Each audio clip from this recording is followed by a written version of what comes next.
রাসূল সাল্লাল্লাহু আলাইহি সাল্লাম সাধারণত কারো নাম ধরে বদদোয়া করতেন না, কিন্তু একবার তিনি 7 জন কাফের নাম ধরে বদদোয়া করেন। হাদিসের বর্ণনাকারী বলেন, তিনি যাদেরকে বদদোয়া করেছেন নাম ধরে, আমি তাদেরকে মরুভূমিতে মারা যাওয়া অবস্থায় এবং নিহত অবস্থায় তাদেরকে পড়ে থাকতে দেখেছি।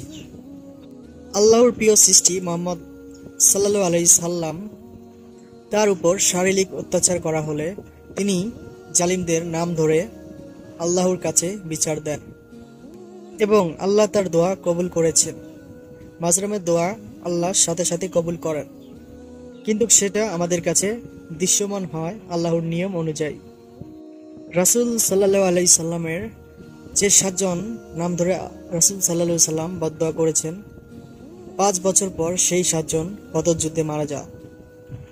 আল্লাহ চাইলে তো সাথে সাথে ফয়সালা করতে পারতেন, সাথে সাথে শাস্তি দেখাতে পারতেন এবং দিতেও পারতেন, কিন্তু আল্লাহ তার নিয়ম অনুযায়ী কার্যক্রম করে। কিন্তু কিয়ামতের বিচার তো তাদের বাকি। নিশ্চয়ই আল্লাহ তাআলা পৃথিবীতে ও মারা যাওয়ার পরে জালিমদের অবশ্যই বিচার করবে।